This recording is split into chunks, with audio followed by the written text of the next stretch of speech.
Hello, moi c'est Titi. Aujourd'hui pour le rapport de bataille Age of Sigmar en 2000 points, je vais jouer Blade of Khorne. Salut à tous, moi c'est Spoon et aujourd'hui je vais jouer Lumineth.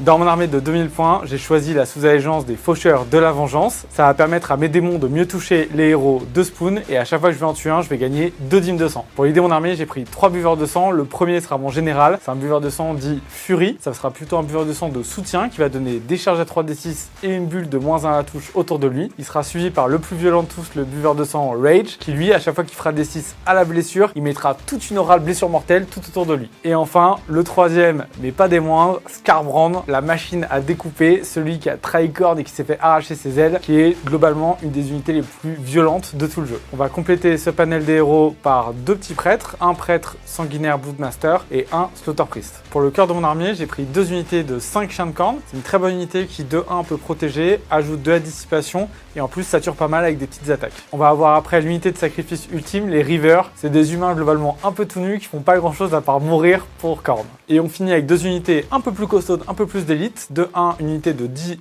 Blood Warrior avec des glaives, où ils sont là pour tanker et renvoyer des blessures mortelles quand ils vont faire des 6 à la sauvegarde. Et enfin, pour compléter la liste, on aura une unité de 3 Mighty Skullcrusher, c'est les cavaliers mortels sur Juggernaut, et ils peuvent faire des blessures mortelles à l'impact, et en plus, ils ont une bonne force de saturation d'attaque. Pour compléter mon armée, j'ai choisi un jugement de Khorne, c'est des prières en gros qui vont se matérialiser par des crânes sur la table. C'est globalement un jugement qui est complètement anti-magie, c'est-à-dire qu'il va contraindre mon adversaire dans le lancement de ses sorts à 8 pas tout autour, et si jamais il fait un 8 sur le résultat de ses dés, alors là ça va vraiment être l'explosion, c'est-à-dire qu'il va y avoir des dégâts, il va oublier son sort, etc. Faire des faits assez sympas. Pour les améliorations, alors j'ai pris en trait de commandement, un trait de commandement qui permet à mon buveur Fury, donc mon général, de devenir prêtre. En parlant des prières, j'ai du coup 3 prêtres dans mon armée. J'ai mis des prières que vous verrez au long de la partie. Il y a globalement des prières qui me permettent de bouger durant les phases des héros, d'attraper mes adversaires pour les ramener à moi, ou des prières qui ont donné des bonus, soit 2 dîmes de sang, soit 2 sauvegardes, soit de rend sur mes unités. Après, en artefact, j'en ai un, c'est une super hache que j'ai mis pareil sur mon Fury. Ça va lui permettre globalement à 3 pas de lui, il va ignorer toutes les wards pour lui et toutes les unités alliées. En bataillon, j'ai pris du coup un bataillon seigneur de guerre qui me permet d'avoir 2 prières sur chacun de mes héros. Ça me permet comme ça d'être un peu plus flexible dans ma façon de jouer avec Khorne et de pouvoir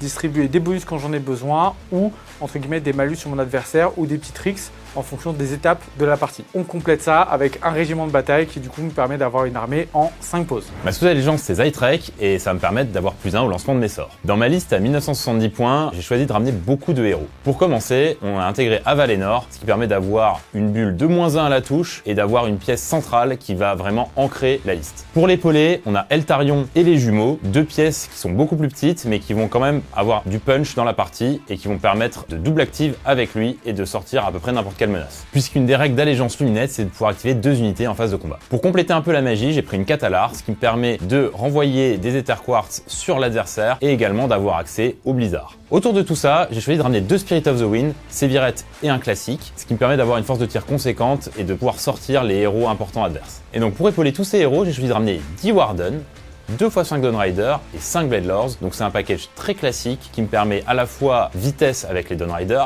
protection avec les Blade Lords et les Warden qui peuvent tenir un peu la ligne avec Avalenor. En trait de co, j'ai choisi Lore Master, ce qui me permet de donner 2 sorts supplémentaires à ma Catalar et donc d'avoir accès à Total Eclipse et Speed of Ish via ma Catalar. En artefact, j'ai choisi d'équiper la Catalar de la Phoenix Stone, ce qui permet à un héros qui mourrait à 12 pouces de la Catalar de revenir à la vie sur un 3+.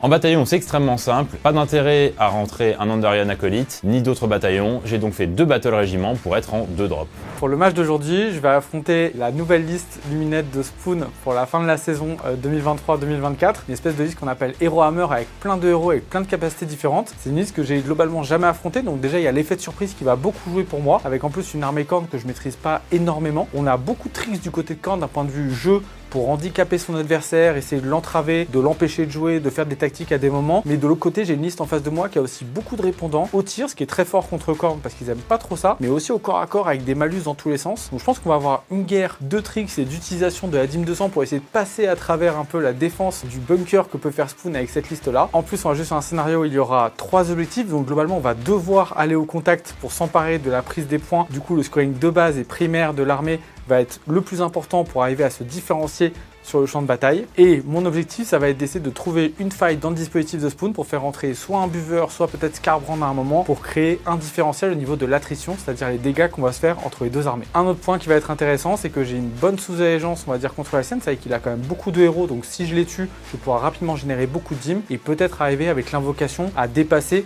l'armée d'élite que sont les Luminettes avec assez peu d'unités sur la table. La partie d'aujourd'hui à Wargamer va se jouer sur le scénario numéro 6, Spring de Trappe du Malus général 2023-2024. Ce scénario est composé de 3 objectifs, 1 central et 2 près des bords de table. Les zones de déploiement sur ce scénario-là sont réduites puisqu'on va couper 15 pas de chaque côté des bords de table pour restreindre les joueurs à se déployer dans un espèce de couloir central. Le scoring de ce scénario va suivre les règles de base de la Jeu of Sigmar, c'est-à-dire qu'on va marquer 1 point si on tire un point d'objectif, un deuxième point si on en tient un deuxième et un supplémentaire si on en a plus que son adversaire. Ensuite, les joueurs vont marquer 2 points pour chaque tactique de bataille et 3 points pour la grande stratégie à la fin de la partie seulement. Particularité de Spring de Trap, à la fin du déploiement, on va jeter un des 3. Ça donnera le nombre d'unités que les joueurs peuvent placer en frappe en profondeur. Cette frappe en profondeur, elle ne peut apparaître qu'à partir du tour 2, à 6 pas entièrement des bords de table et n'importe où sur le champ de bataille. Salut les Wargamers, c'est Ivy de French Review, votre chaîne de rapport de bataille tuto et live peinture. Ça danse toujours plus à gauche qu'à droite avec Spoon. C'est sa tradition. C'est vrai, c'est la tradition. En tout cas, les 2 joueurs sont maintenant déployés dans le coin droite. Il est actuellement champion du monde depuis Atlanta 2023. C'est Spoon qui nous a fait un petit déploiement en 2 pauses. C'est donc lui qui va choisir ou pas qui va commencer cette game. Est-ce que tu peux, s'il te plaît, expliquer ton petit château, ton déploiement? Alors, c'est extrêmement simple. Avalénor, il est placé de telle manière à ce qu'il puisse pas se faire attraper par la prière de corps. Donc, il est bloqué par le décor et par les Warden. Tous les piétons derrière sont bloqués du coup par le dispositif qui est devant. Les flancs sont sécurisés par les cavaliers et les 2 volants ne peuvent pas passer au-dessus des Warden avec le 8 de range. Donc tout le château a été fait pour ne pas pouvoir se faire grab quelque chose de manière efficace. Donc les Warden pourront se faire grab, mais le reste normalement devrait être un peu plus ennuyeux à déplacer. Donc c'est un déploiement très défensif. Et toi alors Titi, de ton côté? Yes, de mon côté, donc j'ai pu réagir Ça a au perdu, déploiement de Spoon, ouais, parce que du coup j'ai pu poser que 5 chiens avant de pouvoir voir ce qu'il allait faire. Ici, la particularité, c'est de protéger surtout les 2 petits personnages avec des attentions messieurs multiples. Donc chacun est protégé par les 3 unités. Il faudrait vraiment qu'il rentre à moins de 12 de moi, donc arriver très proche avec ses esprits du vent pour venir me taper. Et ensuite, après, on était sur un déploiement assez classique, c'est-à-dire toutes mes forces ont été quasiment au centre. Et une unité d'élite de chaque côté, un buveur et les crushers de ce côté-là. Et après, par contre, avec le scénario, j'ai mis Scarbrand en frappe en profondeur. Du coup, à la fin du déploiement, et Spoon n'a rien mis. Au niveau des grandes strates, toi Titi, il va falloir que tu tues toutes les unités sorcières ennemies, à savoir la Catalar et les jumeaux. Et toi de ton côté, il va falloir que ta Catalar reste en vie.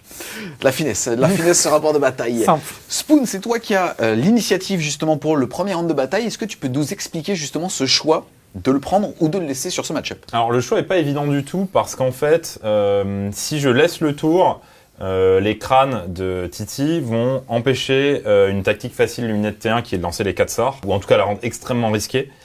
Et le fait de prendre le tour, ça me forcerait à avancer énormément mon bloc défensif et à être à la merci d'un double tour. J'ai fait le choix de lui laisser le tour, quitte à sacrifier une tactique au tour 1, parce que je pense que si je fais ça, sur la durée, je peux gagner l'attrition. Qu'est-ce que tu penses de ça?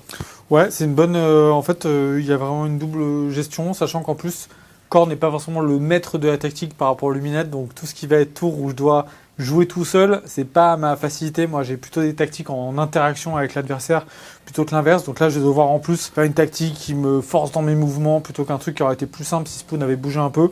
Donc clairement, c'est pas là où je suis le meilleur en termes de jeu.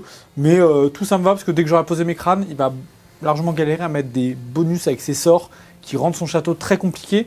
Donc s'il n'a pas trop de bonus, après dès qu'on jouera en alterné, j'aurai peut-être des opens pour pouvoir ouvrir le château. Est-ce que tu peux nous parler un petit peu donc de ces crânes, parce que vous en parlez beaucoup, ça veut dire que c'est match-up défendant, j'imagine? Ouais, ça dépend, c'est très fort contre la magie, ça vaut pas extrêmement cher, hein, ça vaut 50 points pour influer quand on joue contre des magiciens. Et en fait, du coup, ils vont se déployer assez loin, parce que quand on les lance depuis quelqu'un qui est en garnison, on double la range en fait où on peut les poser. Et en fait, tous les sorciers qui vont être à 8 pas 2, ils vont prendre un malus au cast. S'ils font un 8 pour le cast, entre guillemets, ils vont oublier le sort et tous les sorciers vont prendre un DC dommage autour d'eux et après on va les enlever. Donc en fait ils vont faire un effet vraiment de peur sur les sorciers et bah, c'est aux joueurs de tenter la chance ou pas avec le 8 de corde. C'est parti, début du round 1, début du tour 1. C'est donc toi qui as l'obligation de prendre cette initiative puisque Spoon te l'a donné. Ouais. On a déjà fait les dés de saison, c'est-à-dire les dés primo que vous allez pouvoir utiliser pour booster vos sorts. Enfin, Spoon va pouvoir utiliser pour booster ses sorts ou toi peut-être pour dissiper. Et vous en avez 2 chacun. Ouais. Ensuite, au niveau des actions héroïques, vous avez aussi tous les deux généré un petit point de co avec vos généraux, à savoir toi le buveur de sang et toi c'était avec Avalénor. Oui. Ensuite, quelle va être ta tactique pour ce tour? Alors ça va être encercler et détruire, donc je dois choisir 3 unités qui doivent finir entièrement à 6 pas de 3 bords de table différents. J'ai le droit à une seule qui est dans mon bord de table à moi. Je vais du coup choisir les crushers qui sont ici, le prêtre qui est là et le buveur sur la droite. Ensuite, on est parti pour les prières. On va commencer par la plus importante, c'est les crânes. À se souvenir que tous les prêtres qui sont à 8 du trône peuvent relancer tout simplement leur prière. Donc les crânes sur un 3+. Non, on va relancer. Non, ça va rater. Et du coup, il va prendre une blessure. Comme c'est le gars qui est dedans et que c'est un démon, il n'y a personne à 9 pas lui. Donc, il va avoir une protection à 5. Donc, ça va. Il prend pas de dégâts. Ensuite, C'était complètement nul. c'est très très nul. Ouais. Ensuite, lui... Disons que c'était la seule raison pour laquelle j'hésitais. Si l'écran ne passe pas, j'ai tous les avantages sans les inconvénients de lui donner le tour. Ensuite, on va avoir notre ami qui est juste là, qui va tenter de faire bouger une unité de corne durant la phase d'héros. Pareil, sur un 3+. C'est raté. Il va relancer. Oui, ça passe. Et donc, du coup, il va choisir une unité entièrement à 16 de lui et la faire bouger de son mouvement. On a choisi les crushers qui étaient ici, parce que c'est ceux les plus lents et qui avaient le plus de mal à aller sur le bord de table. Donc, ça me permet d'avancer un peu plus dans la partie en même temps. Et derrière, dernière prière, on va tenter avec lui de donner un bonus de +1 en sauvegarde sur un de mes personnages. Oui, ça passe. Et du coup, on va le mettre sur le buveur général, parce que c'est la pièce la plus importante globalement de l'armée. Et ça va finir ma phase d'héros. Dommage pour les crânes, mais on peut pas non plus tout avoir à chaque fois. Ensuite, phase de mouvement, quelle va être ta stratégie en termes d'exposition de ressources face au château adverse? Ouais, phase de mouvement. Alors là, il y a 2 choses assez importantes. On va voir le jet de course du buveur qui est juste là pour aller se mettre sur le coin là. Si jamais il en fait un bon, il pourra se rapprocher comme d'objectif pour le menacer, sinon il aura un petit peu de mal. On va voir si ici, je suis obligé de claquer pareil une course automatique ou si je peux me débrouiller tout seul pour aller mettre un pied sur l'objectif et aller prendre le bord là. Et ensuite, ce qui sera intéressant, c'est si j'ai pas trop besoin d'utiliser mes CP sur les côtés, les chiens ici pourront aller former une première ligne qui est juste là, entre guillemets, de barrage pour éviter que Spoon, sur un double tour, aille vraiment trop loin avec notamment, on connaît les sorts genre Speed of Fish qui double la valeur de mouvement. Donc si on peut enfermer entre les 2 terrains, ça permettra que sur un double, il ne puisse pas exploser avec les menaces principales de corps à corps. Les esprits du vent seront libres, mais ça, je peux pas faire grand chose. Faut pas essayer de les quadriller, ça sert pas à grand chose. Je vais plutôt essayer de me concentrer sur Eltarion et Avaenor en termes de maîtrise du mouvement et laisser le reste assez libre. C'est parti, fin de la phase de mouvement. Ouais. Ah bah écoutez, il n'y a pas grand chose à dire si ce n'est qu'il a fait des jets de course qui n'étaient pas folichons. Et au moins il va marquer justement à la fin de son tour, parce qu'il va pas charger, et il va pas faire de tir bien évidemment. Il a un objectif ici avec ses petits chiens. Ouais. Oui, c'est des chiens. Tiens, ils sont tous mignons. Et ici, tu as justement donc 2 objectifs, donc Ouais. c'est au moins 2, donc 2 points, plus que Spoon, donc 3 points. Et ta tactique est réussie puisque tu as bien justement des unités à 6 pouces C'est ça. de 3 bords de table, donc tu vas faire un tour à 5. Petite question, juste là en termes de château, tu te sens comment? Ça va, parce que globalement, il peut m'impacter avec pas mal de choses, mais pour accéder aux pièces importantes que sont globalement les buveurs, les crushers ou les personnages qui sont derrière, il faut vraiment qu'il ait un double tour pour me faire très mal. Et s'il a un double tour, ça veut dire qu'il est rentré assez fort quand même chez moi, et donc il n'a pas tout son château avec toutes ses protections et tout. Et juste le fait qu'il n'y ait pas les crânes, ça veut dire qu'il peut se mettre tous ses buffs, et du coup sur l'initiative du T2, il aura moins de réflexion, parce que s'il se met tous ses buffs, il pourra tout à fait me laisser jouer et garder la mécanique de double tour. Alors que si j'avais mis les crânes, du coup il aurait pu essayer de jouer, T'es mauvais, Jack. ouais, s'écarter des crânes, et donc après essayer de passer ses buffs en dehors des portées des crânes et tout. Là pour le coup, ça va être un peu plus simple pour lui. Mais ça va, comme je suis quand même bien protégé, il y a double rideau, et puis chaque unité qui meurt me donne la dîme, donc c'est là où il faut être content. Tu perds pas quoi. Jamais avec corne.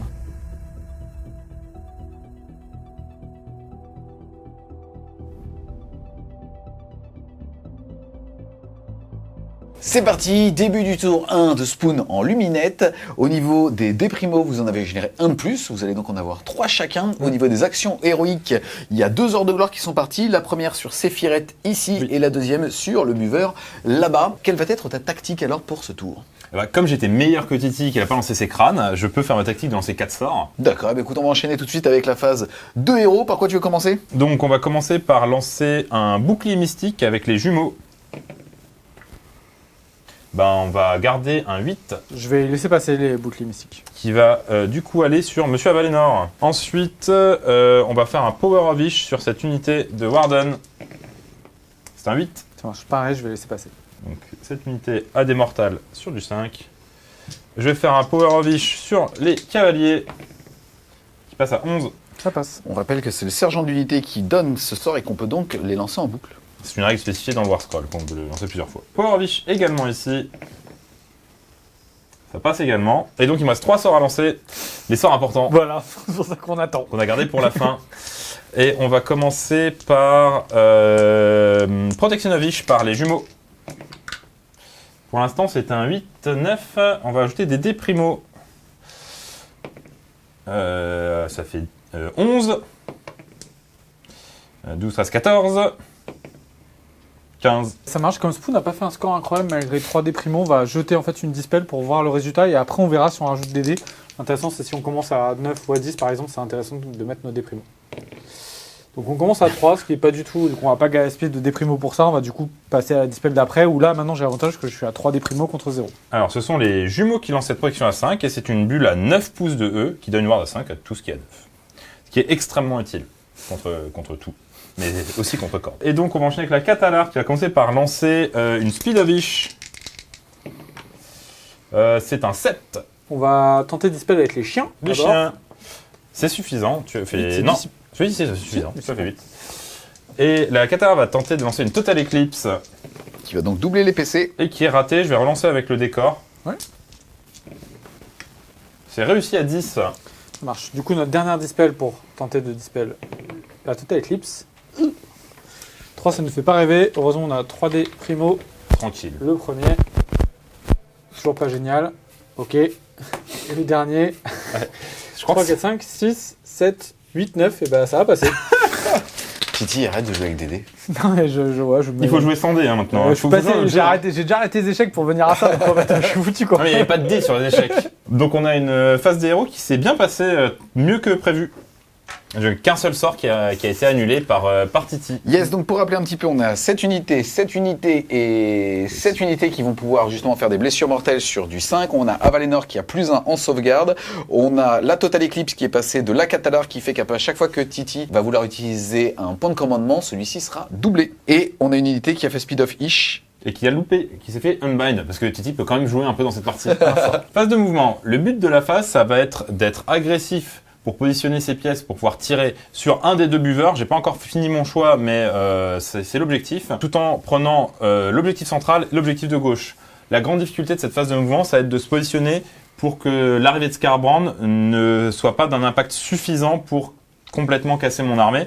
Et ça va être compliqué puisqu'il peut arriver sur n'importe quel bord de table à 9 pouces. On va pouvoir essayer de défendre un peu à certains endroits, mais l'arrière va être difficile à défendre. Donc ça va être un peu le challenge de cette phase de mouvement. Fin de la phase de mouvement de Spoon. Globalement, on a ici les 2 esprits du vent qui vont pouvoir après tirer, rebouger de 12 et donc ainsi écranter son arrière-base pour pouvoir empêcher Skarbrand de rentrer ici. Et donc il pourra arriver à 6 pouces de ce bord de table et à 9 pouces de cette unité ennemie.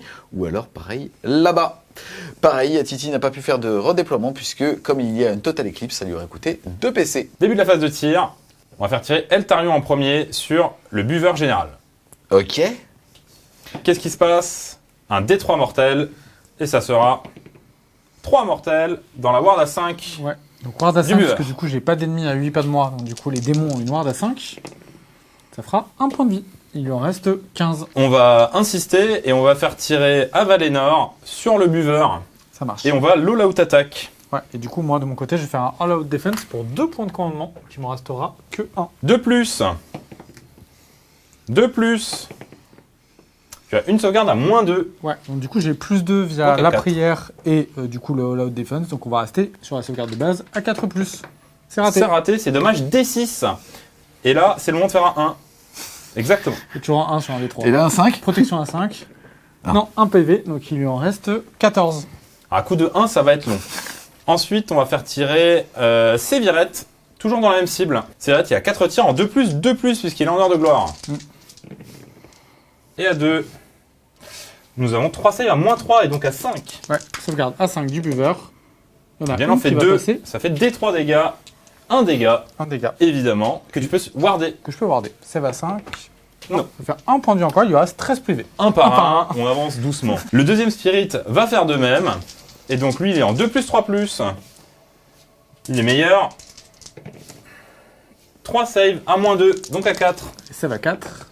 Il y en a 2 qui passent. Et 2 D3 On a 5 dégâts, il est meilleur. Ouais, 5 wards. Ça fera 3 points de vie, il lui en reste 10 du coup. Fin de phase de tir, je vais donc reculer mes spirits pour couvrir tout le bac et empêcher Scarbrand de venir ici derrière, ce qui serait un drame. Ce mouvement de fin de phase de tir sonne la fin de ton tour. Tu contrôles un objectif, 2 objectifs. C'est donc plus que Titi. Tu mets 3 points de primaire. Tu as aussi réussi à lancer au moins 4 sorts luminettes. Tu vas donc marquer ta tactique. Tu vas faire toi aussi un tour à 5. Et donc le score à l'issue du round 1 est de 5 à 5.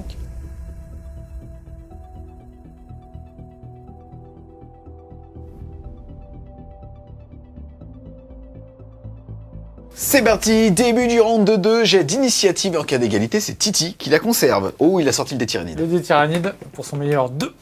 Et c'est un 5. C'est moi qui choisis. Alors Spoon, qu'est-ce que tu veux faire et pourquoi? Alors j'ai décidé de lui laisser l'initiative. J'ai tous mes sorts importants qui ont été lancés et donc garder l'initiative, ça me permet d'avoir ça. J'ai mon dispositif défensif qui est en place et qui empêche Scarbrand de se placer correctement. Si j'avais pris le tour, j'aurais été obligé de reset-up un dispositif défensif, alors que là, il va avoir le choix entre faire dropper Scarbrand tout de suite et avoir seulement des Dawn Riders à manger, ou alors le délai un tour de plus, ce qui est pas forcément bien non plus. C'est parti, début du round de 2, début de ton tour 2. Au niveau des déprimos, vous en avez réussi qu'un, donc ça sera un chacun. Ouais. Au niveau ensuite des actions Rick, tu as décidé de tenter de soigner ton buveur de sang et tu as réussi à faire ton test de commandement et donc tu l'as soigné de 3 points de vie, D3 et t'as fait 3. Et toi de ton côté, tu as généré un petit point de commandement avec Avalénor. Quelle va être ta tactique, Titi? La tactique, je vais choisir la nouvelle tactique du Battle Troll qui avantage les armées, on va dire, anti-magie. Du coup, je dois contester, donc j'ai même pas besoin de le reprendre, mais là je pense que je vais le reprendre. Un objectif, du coup, avec un porteur de Nullstone Amendment, donc c'est les nouvelles améliorations de saison qu'on a depuis maintenant quasiment 9 mois. Et donc du coup, c'est ce buveur-là qui est la dissipation à répétition si on l'a réussi.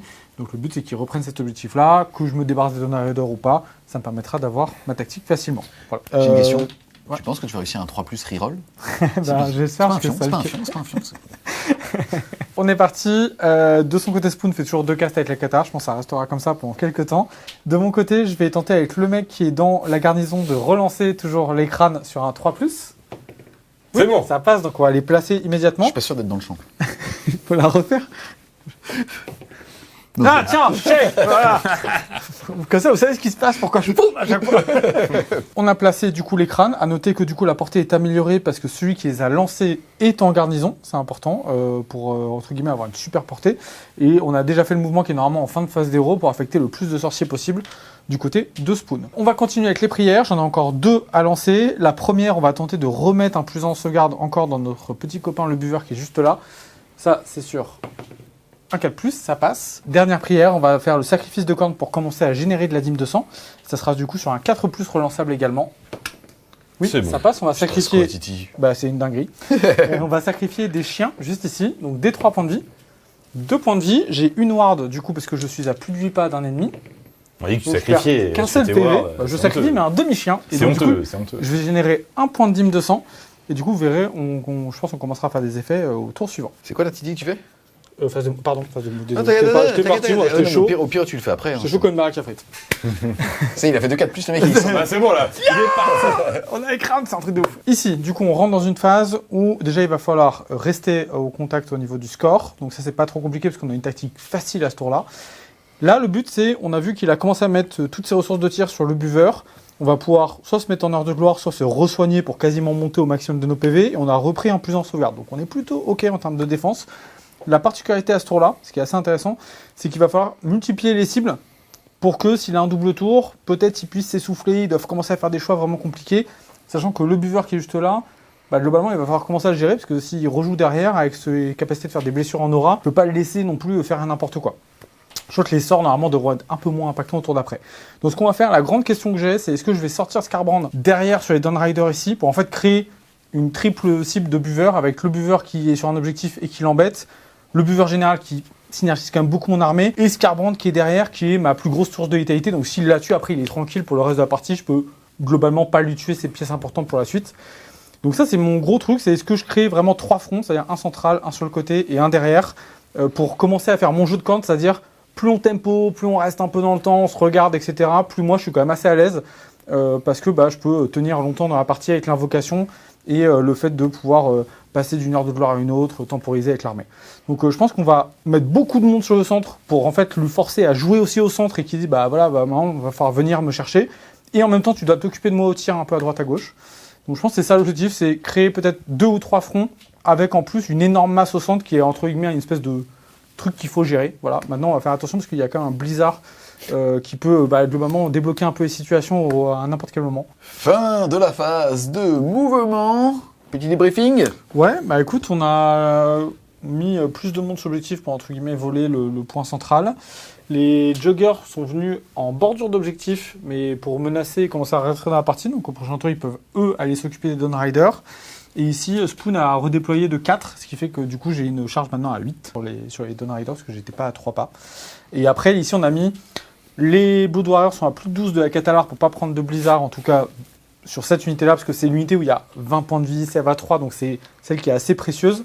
Et par contre, on a les 2 unités de chiens qui sont mises pour venir embêter les mouvements de Spoon et utiliser potentiellement Madim à la fin de sa phase d'héros. Yes, globalement, comment est-ce que tu bloques les esprits du vent? Bah je peux pas. Donc en fait, les esprits du vent, c'est le genre d'unité où si on commence à faire la trigonométrie, globalement ça prend déjà des heures et des heures. Et le joueur en face fera un autre choix, il ira tirer sur autre chose et du coup sera beaucoup plus libre de ses mouvements. Donc ce que je fais, c'est que je me prends pas la tête, je gère ma partie, les esprits du vent iront où ils veulent. Et on verra si je peux les attraper à un autre moment de la partie. Ici, du coup, on a je suis pas à portée de tir, j'ai des mini-tirs, mais je suis pas à portée. On va tout de suite, du coup, pouvoir passer aux phases de charge avec une charge thématique. C'est 8, c'est corne, c'est le buveur. On y va. Ya 9, c'est oui. C'est bon. Ça passe. Donc le buveur réussit sa charge, il arrive dans les 6 pouces de mon Spirit of the Wind qui va du coup tirer en réaction. Donc il est en 3+, 3+. Et bien une seule à -2. Donc -2, et il me reste une sauvegarde à 6. Qui Et rate. ses dégâts 3. Je 3 prends points de vie. 3 points de vie. Du coup, il lui en restera gentiment 13. Sur un malentendu, il pouvait faire beaucoup plus, ça se tente. Fin de la phase de charge, le buveur pour tenter de, entre guillemets, l'avoir, parce que comme il peut avoir beaucoup de bonus de sauvegarde avec l'Ether Quartz plus un CP, je vais tout simplement essayer de le roar, donc sur un 3+, lui empêcher les ordres à la phase de com. Oui, hop, c'est bon. Début de la phase de combat, ici la particularité c'est du coup j'ai un -1 à la touche, parce que du coup il est en Shining Company, c'est-à-dire compagnie scintillante, il y a chaque modèle touche 2 autres modèles en formation. Donc du coup, je vais passer de touche à 4 à touche à 5. Et Buver, ça pique un peu sur les jets de touche. Et donc, on est parti pour lui. Je vais quand même utiliser mon Ether Quartz. Je ne peux pas utiliser de l'autre défense, mais je vais utiliser mon Ether Quartz. Et je vais te donner un -1 braverie sur le même buveur, par vengeance. Non, sur les Blood Warrior. Ça marche, très bien. Allez, c'est parti. Les 5 attaques du Buver qui touchent à 5. Allez, le beau gosse. Il y en a une. Il va blesser par contre à 2. Oui. C'est pas un 6. Une à Rennes -2, s'il te plaît. Une à Rennes -2, donc à 5+. Ouais. C'est réussi. Voilà. Et bah du coup, c'est tout, parce que le Buver, il a qu'un seul profil, tu vois. Et c'est à moi. Vas-y. Je vais donc faire un micro-pile pour me permettre à toute mon unité de taper. Donc, nous avons 5 attaques de lance. À 3, aucune mortelle. Et à 4, une seule, sans rend. On sauvegarde à 4. Oui, c'est réussi. Tanké. Nous avons la lame du champion, qui elle est magique aussi. Et on a une mortelle et rien du tout. Ça marche. Une mortelle, ça fait 1 point de vie. Il en a perdu Exactement. 4, il en reste 12. Et nous avons donc 3 poneys qui vont taper à 3+. C'est des poneys elfiques qui tapent bien. Ils tapent très bien. Et ils blessent à 4.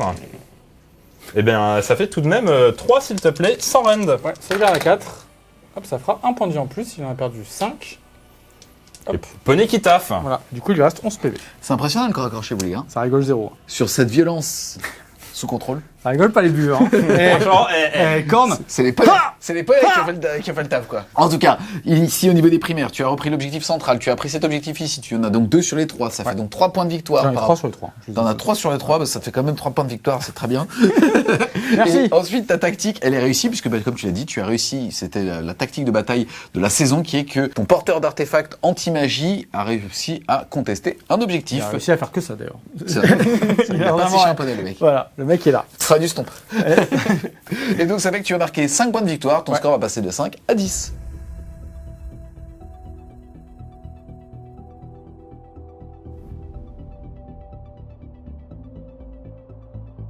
C'est parti, début du tour de Spoon. Au niveau des déprimos, malheureusement, vous en avez fait 0. Il vous en reste donc 1 du tour Tout à fait. précédent. C'est important. Au niveau des actions héroïques, Titi a pu soigner son buveur, ça fait qu'il est full vie, malheureusement. Exactement. Ton tour, donc il a été annulé. Et toi, tu as fait un petit PC avec Avalénor. Exactement. Quelle va être ta tactique pour ce Ma tour? tactique, ça va être, il va falloir que mon unité de Dawn Rider reste en vie et que le buveur meure, ce qui devrait être faisable normalement. A D'accord. priori, c'est faisable. Ok, phase 2 héros, qu'est-ce que tu veux faire? Ah bah là, il y a une portée de blizzard, va y avoir un blizzard qui va tenter de partir. Si tout se passe comme d'habitude, je vais tuer ma Catalar, il va faire sa 5+. Ah non, ça peut pas marcher comme ça. Non. Mais il y a un de ces deux trucs là qui va arriver. Non, soit le 5+, soit la mort de la Catalar, probablement, qu'on verra. Et puis ensuite, les autres sorts, en fait, on va lancer des... Alors, il y a des deux crânes, donc faut faire extrêmement attention. Donc, on va lancer des sorts jusqu'à ce qu'on a 2 rerolls, donc une avec le décor, une avec un quartz. Si on crame les deux, on va arrêter de lancer des sorts tout de suite pour essayer de pas avoir de 8. Donc, on va commencer par le blizzard. Allez. Donc la Catalar qui La est Catalar, ici. elle va utiliser Deep Thinker, donc une fois par bataille, elle va lancer un sort à 9. Elle a plus 1, ça fait 10. Elle a moins 2 à cause des crânes, ça fait 8. C'est ça. Et donc ensuite, je peux rajouter un primal. Ouais. Et on va voir Sur du ce 4. que ça donne. C'est un 1. Et donc ça ne passera pas. Ok, donc on va enchaîner avec les autres sorts qui sont en partant du plus important jusqu'au moins important parce que, comme je l'ai dit, dès que je vais avoir trop de rôles qui sont passés, je vais m'arrêter de lancer des sorts. Donc le plus important en premier, et le plus important, ça va être la ward des jumeaux. Ouais. Et donc on va tenter de lancer la ward des jumeaux. Sur du 8, phase 7. Donc là, j'ai fait 9 plus 1, 10, Ouais. moins 2, 8. Ça passe à 8. Ouais, tout à fait. Donc, c'est à Titi de décider. C'est ça. Il a fait 8, mais il n'y a pas 8 sur les dés, donc C'est les ça. effets des crânes ne s'activent pas. Là, ce qu'on va faire, c'est qu'on va utiliser la dispel du Beaver, qui a du coup le Nullstone. C'est-à-dire, tant que lui réussit une dispel, il va tout simplement pouvoir recontinuer à dispel. Donc c'est intéressant parce que, comme je vais sûrement, c'est quasiment sur le plus important comme la Dispoon, donc je vais sûrement utiliser mon primal si je rate, et donc ça me donne de meilleures chances de continuer à dispel avec une en plus. On y va, la dispel du Beaver. Il a fait 8. Moi, c'est toujours assez mauvais. Je fais 5. Je vais néanmoins cramer, je pense, mon dé Il supplémentaire. te faut un 4. Il me faut un 4. Allez, C'est un 5. oui, c'est bon. Donc ça, c'est dispel. Et donc du coup, il peut continuer à dispel. Donc ça me fait toujours 3 dispels avec les chiens. Exactement. On va enchaîner avec un deuxième sort des jumeaux qui sera le bouclier mystique. C'est un 8 naturel. Ouais. Donc on va utiliser le décor Ça pour le marche. relancer. Ce n'est plus un 8 naturel. Et donc nous avons donc un 10 moins 2, 8. Ouais, ça marche. Et du coup, là, on va utiliser les chiens. Et Qui font 9. Joli. Ça vaut le coup d'utiliser des aptitudes et tout. Hein. Le prochain sort le plus important, c'est Total Eclipse. Et du coup, on va essayer de lancer Total Eclipse. Et au-delà de ça, on n'aura pas grand-chose d'important de plus à lancer. Le Speed of Wish, on n'a pas vraiment besoin ce tour-ci. Donc, grosso modo, vraiment là, Total Eclipse. Il faut faire un gros jet. Et j'ai une relance avec l'Ether Quartz si nécessaire. Eh bien, je fais 10 moins de 8. Le sort ne passe pas à 8. Ouais. Mais je peux décider d'utiliser un quartz pour le passer néanmoins à plus 1, donc à 9.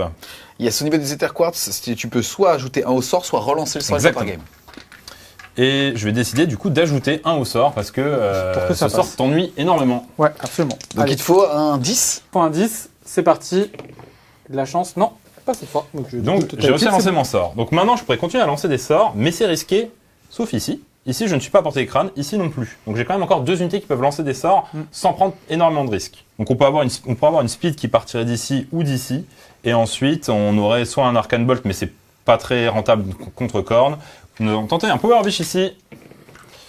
Eh bien, c'est insuffisant puisque c'est sur un 6 et j'ai fait 5. Et donc, ici, je n'ai pas besoin d'un Speed of Wish, donc on va tenter un Power Wish également.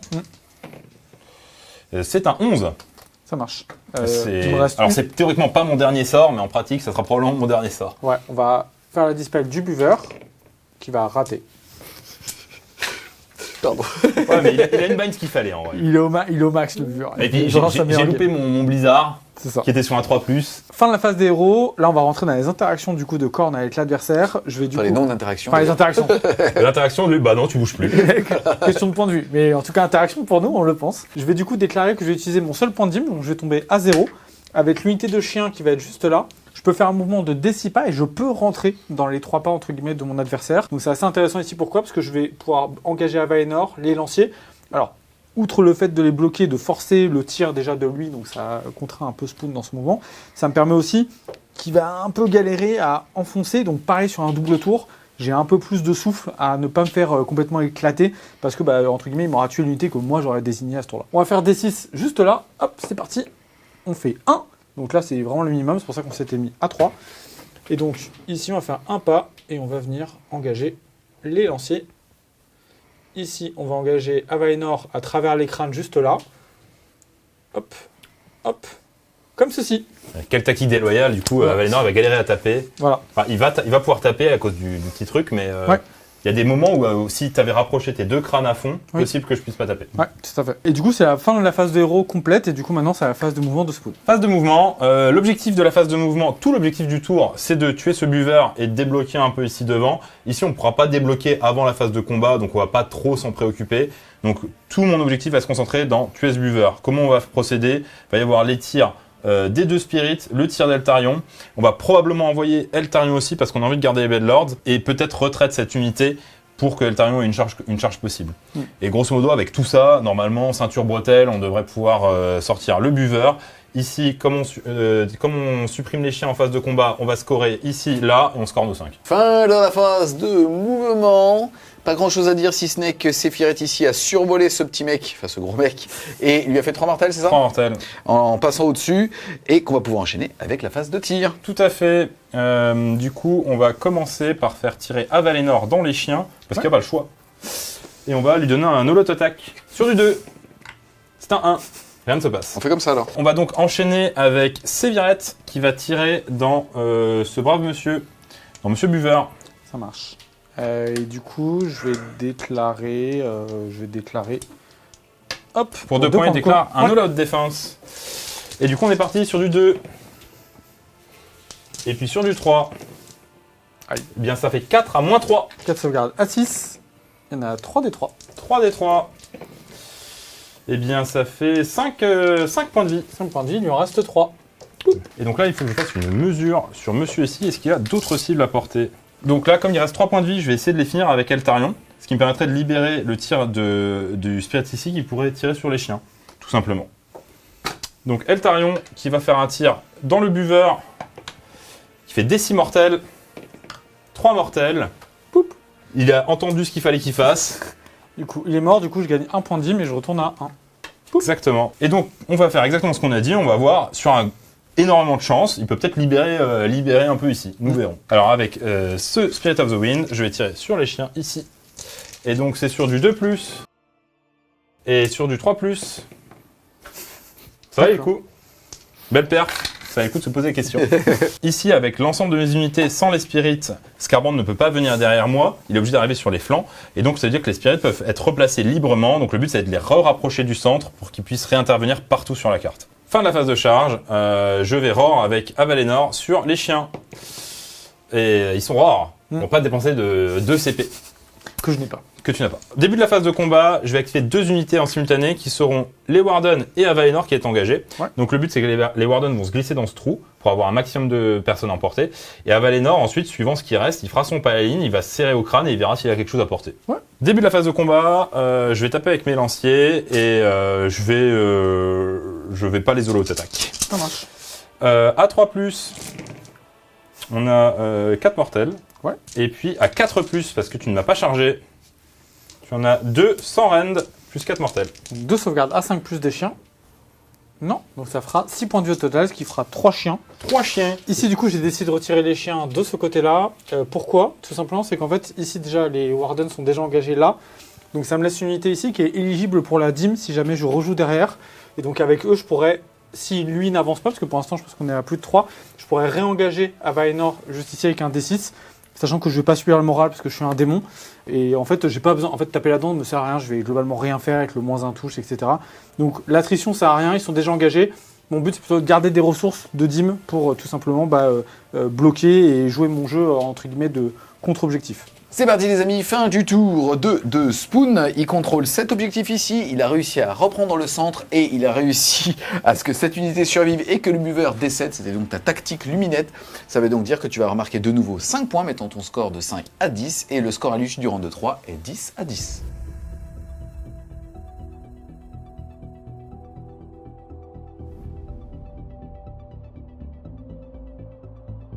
C'est parti, initiative du round de 3, en cas d'égalité, c'est Titi qui la conserve et c'est 6-2. C'est moi qui décide.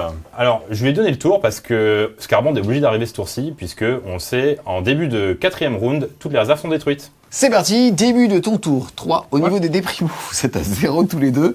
Action Rick, qu'est-ce que tu vas choisir de faire? Action Rick, je vais tenter d'avoir un point de commandement supplémentaire avec mon buveur de sang général Oui. Et c'est toi? bon. Ça va dépendre de sa battle tactique. D'accord. Ouais, ma battle tactique, ça va être Trial of Skull. Donc c'est une boutique de cornes. Je vais choisir une unité chez moi. Cette unité doit tuer jusqu'à 8 figurines dans le tour. Je vais faire du coup mon buveur de sang à ce tour-là. Et toi alors? Je vais hors de gloire à Valinor. Ok. Ensuite, phase 2, héros. Ouais, phase de héros. Du coup, on a pas mal de choses à faire à ce tour-là. On va commencer par ce petit monsieur-là qui va faire un sacrifice de cornes sur un 4+. Oui, il va sacrifier cette fois les rivers qui sont là, des 3 rivers qui vont mourir, un river qui meurt. On va gagner un point de dîme pour monter à 2. Derrière, on va avoir le petit gars qui est juste là, qui va décider de faire du coup sa prière à lui, qui permet de mettre des cibles sur mortels sur une unité. Hop, ça passe pas sur un 4+. Il n'était pas à portée de la relance, donc on va s'arrêter là. Et le buveur qui est juste ici va lui tenter de faire un mouvement en phase d'héros pour pas déclencher tout simplement de redéploiement. Oui, ça passe. Fin de la phase des héros, phase de mouvement. Le but à ce tour-là, c'est du coup d'envoyer notre buveur chargé là-dedans, donc avec son tir et son corps à corps pour tout simplement s'occuper des 10 Warden. On va s'exposer globalement à Valinor et à Eltarion, mais on va essayer d'enfermer la fin de l'armée de Spoon dans l'unité, sachant qu'on pourra se mettre en heure de gloire et tout, donc on pourra essayer de se protéger. De l'autre côté, on va faire arriver Skarbrand, soit derrière, soit de ce côté-là, pour pareil créer un double front. Et puis je pense que les écarisseurs vont peut-être commencer à se jeter dans les Dawn Riders pour essayer de créer un trou. Maintenant qu'il n'y a pas, c'est le tour où il n'y a pas la ward, donc j'ai peut-être une open de faire un peu plus de dégâts et commencer à tuer un peu d'unités du côté de Spoon. Et derrière, on va projeter les bouts de Warrior qui vont aussi, je pense, accompagner la charge, pas pour faire des dégâts, mais juste pour tout simplement rajouter de la masse d'objectifs en avant. On mettra les rivers également dessus pour mettre 10, 20 figurines quasiment sur l'objectif. Fin de la phase de mouvement. Et ben on a dit ce qu'on a dit qu'on allait faire. Ici on a Non, rentré. on a fait ce qu'on avait dit qu'on allait faire. Pardon. Parce que sinon, on a dit qu'on a fait ce qu'il a dit qu'il allait Toi, faire. t'as cru qu'on faisait n'importe quoi, quoi. C'est fait par des professionnels. Des professionnels. C'est fou. Ce type est un professionnel. Donc ce qu'on va faire, c'est que ici le buveur va tirer là-dedans. On a bougé les écarisseurs pour être entièrement à 16 du buveur et gagner une charge à 3D pour faciliter la charge là-bas. Skarbrand est arrivé dans ce coin-là avec pour but de tout simplement atomiser les Dawn Riders de ce côté-là. Il sera hors de portée d'à peu près pas mal de choses. Il a une charge à 3D pour se fiabiliser. On en aura une deuxième ici. Donc 2 charges à 3D ici, ça devrait nous aider à être un peu plus stable. Derrière, on passe en phase de tir. On a le buveur cette fois qui est à portée des petits Warden qui sont juste là. Est-ce Coup que de tu fouet. souhaites faire quelque chose? Je vais les Zolo de défense. Ça marche. Donc, du coup, il passe à... j'ai moins 2 à la touche, mais on peut avoir qu'un seul, entre guillemets, malus à la touche. Donc du coup, je vais passer à 4+ à la touche. Une qui change rien. à 3, rien du tout.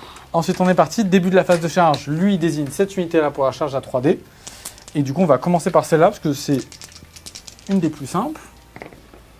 Il fera Ça semble fait. 10. Les Crushers, ils ont une charge d'impact qui fait de 2. On va acheter un dé pour chaque figurine. De 2 à 4, on fait une blessure mortelle. Si on fait 5 ou 6, c'est 2 BM flat directement. Donc ça fera 4 et 1, ça fera 5 BM. Dur. Donc 2 morts et 1 point de vie. Ensuite, on va faire les charges par ordre d'importance, c'est-à-dire là, c'est le buveur qui va charger dans les lanciers qui sont juste là. Hop. Charge à 7, c'est bon. C'est parfait. On passe à Skarbrand qui a une charge du coup à 9 mais à 3D parce qu'il est très énervé. Ça fait 2 tours qu'il est en dehors de la table. Ah, Oh, il il fait une était charge. vraiment énervé. Il fait une hein. charge 14. Yes, 14, c'est 17 nuits normalement. Exactement. Et du coup, on va aller le plus loin possible de Eltarion, c'est-à-dire, Pourquoi je pense par ici ou même par là. Pourquoi Eltarion, c'est un méchant dueliste. On va se mettre ici pour séparer le plus possible les forces de notre ami. Ensuite, on y va. Alors, important pour les effets de monstre, j'ai globalement pas méga le choix parce que ici, je peux pas piétiner parce que si je fais plus de 2 morts, en fait, je rate ma tactique tout seul parce que c'est mes attaques qui doivent faire 8 PV et pas mes effets. Donc ici, je vais Roar et Skarbrand, par contre, lui, il est en toute détente. Il peut stomp avec puissance 2+. Oui, des 3 blessures mortelles, 3 BM. 1 mort et 1 point de vie. Et par contre, le Roar du buveur qui est important pour ma tactique, qui réussit. C'est honteux. Tout qui marche. Là. On y va avec le buveur. Alors me mettre des +1 à la touche, ça sert à rien du tout parce que j'ai double -1. 1 pour la compagnie scintillante et 1 pour Avalénor. C'est ça. Exactement. Et donc du coup, c'est bien parce que dans ces cas, on n'a pas le choix. Donc je vais juste taper normalement. C'est parti, on passe aux attaques du buveur immédiatement qui va tout taper là-dedans. Lui, c'est assez simple, il touche à 2. J'ai 2 -1 à la touche, donc je vais rester à 3+. D'accord, 2 de base. Ouais. Allez, c'est parti. Touche à 3. Hop. Donc ça fait 5 touches. On va blesser à 2+. Ça te fera 5 sauvegardes à Rennes -2 pour dommage D3, s'il te plaît. Donc arène -2 à 5. Et on fait qu'une seule. Donc, ça 4 fait- D3. Ça fait 4 D3. Avec ça, il faut au moins que je fasse 8 avec les 4 D3 parce que sinon je vais rater ma tactique. 50-50. Allez, c'est parti. Ça va. Ça y ressemble. Hein. 6. Et du coup, 10, ils vont tous mourir. Ils vont tous mourir. Du coup, je vais gagner 1 point de dîme, je vais passer à 3. Donc j'ai 3 attaques de lance à 3+. C'est pas cassé. C'est pas cassé, donc j'ai une mortelle. Ouais. Et à 4, rien du tout, une seule mortelle. Ça marche, bah ça fera 1 PV, il y a un Juggernaut à qui il restera 4 points de vie. Je te défonce. Et l'épée du champion, qui a une touche, qui blesse à -1. Donc sauvegarde à 2 qui passe à 3. Tanké. Ok, les poneys à 3. Il va plus faire l'effort. Et puis à 4, une seule, sans run. Sauvegarde à 2. C'est bon. Tranquille. Donc eux, ils ont donc 4 attaques de lance à 3. On a une mortelle. Ouais. Et puis à 4, rien. Ça Donc une fera mortelle. 1 point de vie, il lui restera 15. L'épée du champion, 2 mortelles. Et bah 3 PV. Je te déboîte. Et les poneys à 3. Ils n'ont pas de mortelle, ils n'ont pas de sabre magique. Et puis à 4, une seule. À 4. Save à 4. Non, bah, j'ai pris 4 points de vie, il lui Ouais. restera 12. En vrai, 4 points de vie, je suis plutôt content. Hein. À lui maintenant. Voilà. Alors, déjà, on va commencer du coup par Carnage ou Massacre. Une de ces deux H, je sais plus. Mais du coup, je vais jeter un dé. C'est intéressant, c'est pas un jet de touche, c'est un jet de capacité d'attaque. Entre guillemets, de 1 à 5, je vais infliger 8 mortels. Et si je fais un 6, j'en inflige le double, donc C'est que j'ai 16 7 mortels. PV là. Ouais, voilà. Donc du coup, je vais jeter, c'est juste pour le plaisir du nombre de crânes que Fais ton j'aurai. 6 là que je rigole. Non, ça fera du coup 8 blessures mortelles, s'il te plaît. Voilà. Et du coup, je vais gagner 1 point de dîme supplémentaire, passant à 4. On active les crushers juste là. J'ai les holo de défense parce que je peux. Ouais, ça marche. Du coup, c'est parti. On commence par les montures qui touchent à 4, du coup avec le -1. On touche à 3 de base. Ouais. Monture solide. Blesse à 3, ça te fera 5, mais sans rend pour les montures. Les gros Juggernaut, mais pas très fort. Bah, quand même. Hein. Dégâts. Dégâts 1. Vous avez déjà 3 PV. Ensuite, les armes ensorcelées. Pareil, touche à 3, donc touche à 4. Ça fait bizarre de voir Titi avec la réussite. Eh, Enfin, stat. un tour de dingue. Blesse à 3, et donc ça fera 1, 2. Ça fera 5 à -1 cette fois. Voilà, 4.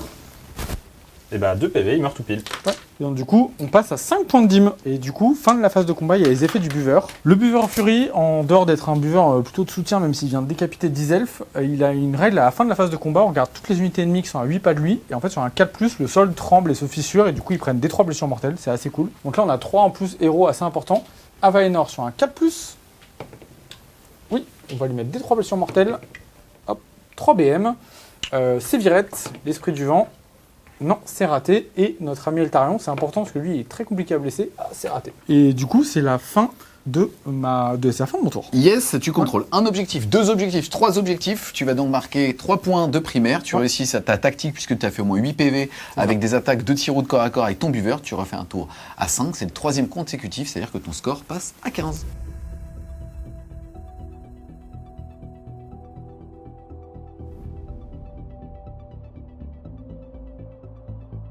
C'est parti, début de ton T3. Au niveau des déprimos, il n'y en a que 1 pour tous les deux. Tout à fait. Ensuite, en termes d'action héroïque, tu viens de soigner Avalenor de 2 PV, il en a Exactement. perdu plus qu'un. Et toi, Titi, tu viens de passer ce petit buveur avec... non, ce gros buveur. Ouais, Scarbrand en heure de gloire. Exactement. Ensuite, qu'est-ce que tu vas faire comme tactique? Je fais Intimidate, donc il faut que je sorte 4 unités, puisqu'il m'en reste 7. Il faut que je sorte 4 unités de ma zone de déploiement. Ça sera probablement les 2 spirits, Eltarion et la Catalar. Mais on verra comment ça se goupille. L'heure de gloire change un peu des choses, donc on va voir ce qui se passe. Phase des héros. L'objectif de la phase des héros, ça va être potentiellement d'essayer de faire péter les crânes pour libérer un peu d'espace sur le board. Donc j'ai plus que 2 sorciers à apporter qui prendront leur décis mortel. C'est pas forcément dramatique. Donc on va lancer les sorts dans un ordre un peu précis et voir comment on peut faire péter les crânes ou pas. Et bien sûr, il y aura éventuellement un blizzard qui va essayer de partir sur le buveur. Et on va essayer de faire dépenser les 2 points de dîme à Titi. Donc le premier sort, ça va être le sort de contrôle de la Catalar, Darkness of the Soul. Eh bien, ça ne passe pas et on va en profiter pour le relancer.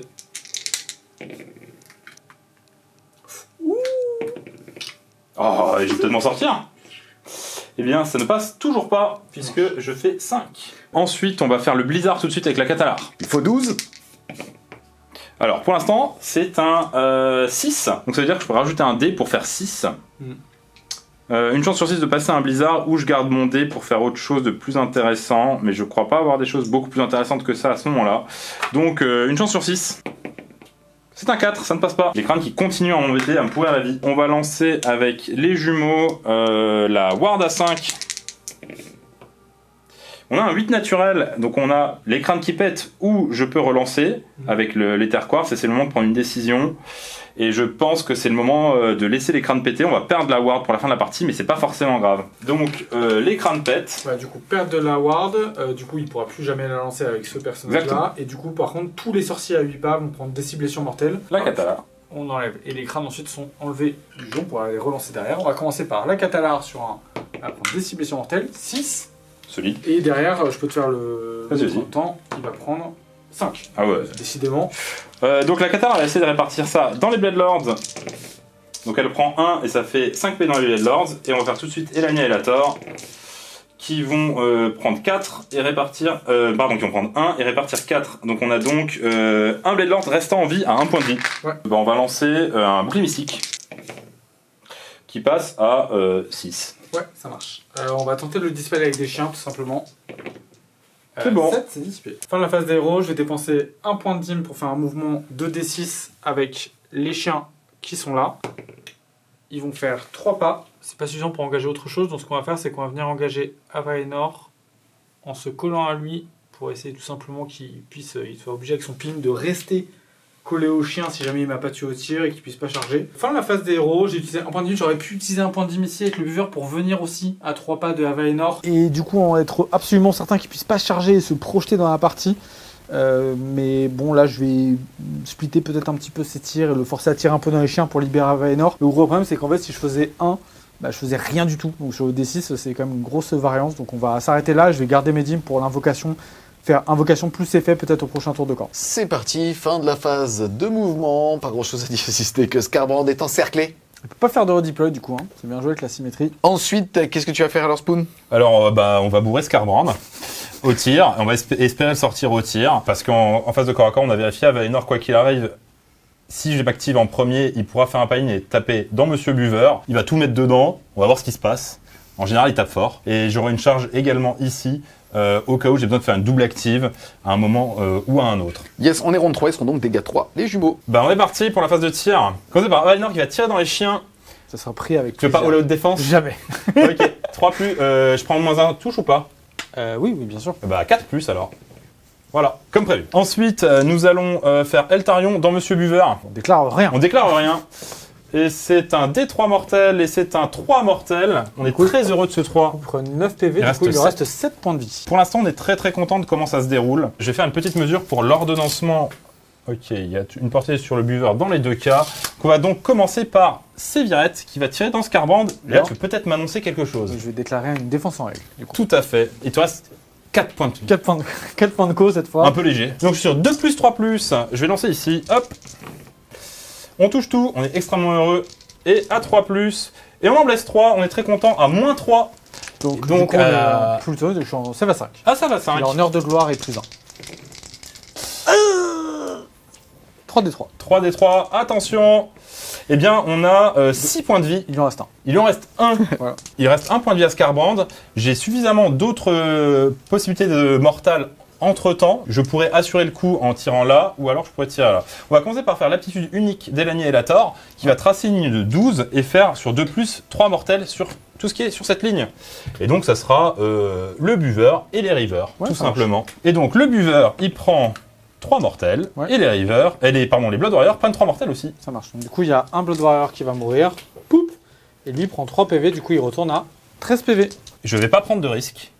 Je vais quand même mettre tous les tirs dans Skarbrand ici, même s'il reste qu'un seul point de vie. Je pourrais le survoler en fin de phase et je pourrais faire des charges qui lui mettront des mortels, mais c'est du 3+, donc il n'y a rien d'automatique. Et Skarbrand, si on le laisse à 1 PV, on sait ce que ça fait. Donc on prend pas de risque, on assure le coup, enfin on essaye en tout cas, et on met les 4 tirs là-dedans. Ouais, ça marche. À 2. Et puis à 3. Nous avons 2 à moins 2, donc à 4. Donc si on loupe une, il est mort. Allez, 2 sauvegardes à 4. Hop, il est mort. Poup. Donc lui, il est sorti. On va gagner 1 point de dim pour passer du coup à 5. Fin de phase de tir, il vient de rebouger donc les 2 esprits du vent, l'un qu'il a pu cacher et l'autre il a dû laisser sur l'objectif pour tout simplement le reprendre. On va enchaîner donc avec la phase de charge, Poon. La phase de charge, ce sera Elenia et Lator qui vont faire une charge et qui vont faire bien attention à ne pas gêner le piling d'Avalenor. Le but c'est ensuite de double activer Elenia et Lator à Valenor pour essayer de sortir le buveur. Et donc charge à 6. Pour l'instant c'est un échec, on va se servir d'un CP pour le relancer. C'est fait. On a tremblé. Fin d'une charge de Spoon avec le buveur qui n'était pas pour l'instant engagé, donc j'ai le droit de de faire un déchaîner les enfers. Là c'est intéressant, pourquoi? Parce que je peux déchaîner les enfers, puis faire potentiellement un stomp sur lui. Soit je le tue, soit je le laisse très très affaibli en tout cas, mais c'est toujours une bonne open. Puis au pire je le force à potentiellement se téléporter, ça lui donnera un objectif, mais ça le sortira aussi un petit peu de Toujours des moins 1 combats. à la touche. Et donc Ouais. moins 1 avec le déchaîné. C'est parti, on touche à 4 du coup. Il y a 3 touches, on va blesser à 3+. Ça fera 2 blessures à -1. À 4. Ah bah là il y a 2 des 3. Eh bien, il y a 2 des 3. Déjà blessé. Allez, ça fera 4 points de vie. Donc il a pris 5. Il lui reste 3. 3 PV. Là ici en fait, même s'il retire ce chien, en fait, je pourrais faire un piling circulaire autour de ce chien-là pour engager le buveur. Donc j'ai aucun problème à piétiner. Donc je vais faire un piétinement. De plus, des 3 martels, 2. un fian. On va faire Un petit chien. on va quand même entre guillemets. Ouais, bon, je ferai un enlever piling lui. circulaire. C'est ça. Derrière moi, on va piétiner, tenter tout simplement de tuer. Ça peut être le drame. Elena. Ça peut être vachement bien. Ça me donnera en plus 2 points de dîme puisque c'est un héros et que c'est ma sous-allégeance. 2+. Première étape, c'est bon. Et 5-6, il nous faut. Ouf, oui. Et ça fera 3 blessures mortelles. Et j'ai ma Phoenix Stone. Et oui. Sur un 3+, Allez. il ne meurt pas, Il il meurt revient pas. à la vie à 2 points de vie. Ça marche. Début de la phase de combat, je vais engager 2 unités à la fois qui seront en premier Elani et Lator et ensuite Avalenor. Le but, ça va être avec Elani et Lator de sortir du range d'engagement des chiens parce qu'il reste 2 points de vie. Et ensuite, Avalenor, quoi qu'il arrive, pourra faire son piling et essayer de finir le buveur. Pour l'instant, on va y aller nature peinture avec Elani et Lator. 4 attaques en 2+, qui passent à 3. Ouais. Donc en 3+, 3+, moins 2, dégâts 3. Ouais. Et moi, du coup, je me suis mis une défense en règle. À 3. Et à 3. Cassé, c'est dommage. Bah, ça fait 2, 1 moins 2. Et donc à 5. Ouais. Donc 2 sauvegardes à 5+ du buveur. Et bah double save. Il a pas envie. Il est très fort. Très fort. Il est dans une phase vent dans l'eau là, Titi. Ouais, c'est Ouais, pas il a- souvent, c'est il une a fois le toutes les dos. 15 games. Et attends, encore 2 attaques en 3+, 3+, donc 4+, 3+. Une à moins 1. Donc à 4. Donc sauvegarde à 4. Tanké. Mais on l'arrête plus, il arrête. Plus un n'arrête. Et ensuite, l'aigle autour, il a une attaque en 4. Puis rien du tout. Laisse passer l'aigle. Laisse Voilà. passer l'aigle, Titi. Like, ça va. Donc, Allez, on a pas Eleni et Lator qui ont surperfait. On est au top. Maintenant, on va avancer avec Avalenor. On va faire notre pagne circulaire pour arriver à 2 pouces de monsieur. Hop, bonjour. Coucou. Et on va, comme on a fait énormément de dégâts avec Eleni et Lator, on va sur le coup, on va All Out Attack et Ether Quartz pour avoir un +2 et revenir en du 2+, 3+, sur toutes ces attaques. On est parti, on va commencer par les petits sabots. 3 attaques en 2+, 3+. Il est chaud quand même baraque à frites. Putain, j'aurais préféré faire ça sur les grosses attaques. Moins 1. Donc à 4. Allez, ça va 4. Une qui passe. 2 dégâts. Bah 2 PV, il en a pris 5. Du coup, il lui reste 11 PV. Oh, c'est pas un multiple de 5. Et non. 2+. On a un 6. Mais ça peut suffire. Et 3+. 2 Ça tombe bien. à 5. Là, le drame est en train de se produire. J'ai 2 sauvegardes à 5. Il suffit que j'en fasse une. Par contre, je rate. À chaque fois, c'est 5 flats. Donc C'est je suis ça. mort. Fais une par une, Titi. Une par une. Mais allez, Allez. tu veux un Danus La première. Tu veux un Danus Allez, le Danus. Déjà, j'ai pris un PV, quoi qu'il arrive, j'en ai pris 6. Tu l'as déjà utilisé ou pas? Très peu. C'est vrai? C'est le 6, c'est ça le 6. Bah, le 6 il écrit ça tank, et le 1 il ressemble à un anus. Très Donc bien. ça veut dire que ça va faire 1 euro quoi. Allez, on est parti. Première sauvegarde. Première C'est- sauvegarde. C'est du flat C'est la 5. 5. Allez. Non, donc là, je prends 5. On est bien. Jusqu'ici, tout va bien. Jusqu'ici, tout va bien. 2 chances sur 3. Allez, on y va. La deuxième. Et non. Et donc, malheureusement. du coup, il implose dans une gerbe de sang. Boop, boop. Et du coup, ça me fait quand même. Il faut toujours Un point de dîme. positif, un point de dîme. 1 point de dîme. Du coup, on monte à 6 points de dîme. On s'est fait très très peur côté luminette. Le chien qui riposte violemment dans un Valinor. Oula, il est chaud. Rien du tout. Alors, ici, Eleni et Lator ont subi 6 damages. Donc sur un 5+, ils vont se soigner de D6 et se téléporter. Ouais, non, de 1 à 5. Sur un, pardon, de 1 à 5. C'est bon. Et je soigne de 3. Et je peux me téléporter. Et on va aller reprendre l'objectif. C'est parti, fin de ton T3, tu contrôles 1 et 2 objectifs, donc c'est plus que Titi, tu vas mettre 3 points de primaire, tu as aussi réussi ta tactique, tu vas donc faire un tour à 5 et donc ton score est à 15. Et le score à l'issue du round de 3 est de 15 à 15. Petite parenthèse, là il a aligné beaucoup de planètes, toi aussi, et t'as pu sortir tous les gros, t'es comment? Je suis plutôt bien, mais il a 6 points de dîme. Et on sait qu'à 8 points de dîme, on sait ce qui arrive. Et du coup, si j'ai le double, je suis extrêmement bien. Parce que je peux essayer de tuer tous ses héros et son altar. Et du coup, il n'y a plus d'invoque. Si j'ai pas le tour, Il y a de l'invoque. il y a de l'invoque.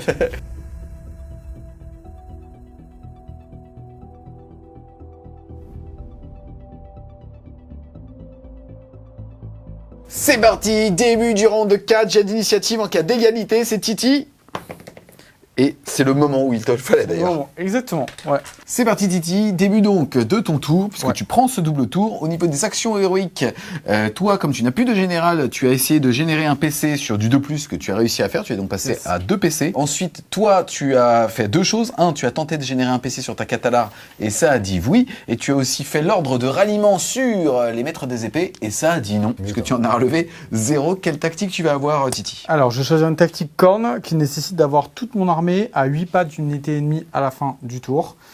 Ça devrait aller. Je vais essayer de. Je pense peut-être sacrifier le chien pour rester engagé. Ouais, le chien pour rester engagé. Comme ça, il n'y aura pas de redéploiement de l'esprit de la montagne. Ou alors, dès que ça aura trigger autre part, je vais tout simplement pouvoir après tout mettre à 8 de ce petit gars-là. Avant de te laisser à ta face 2 héros au niveau des déprimos, ça sera 2 chacun. Ouais, on est parti. Ici, on a le Slaughter Priest qui va tenter sa prière à lui-même pour mettre des cibles sur mortelles. Et on va tenter de tuer Eliana sur un 4+.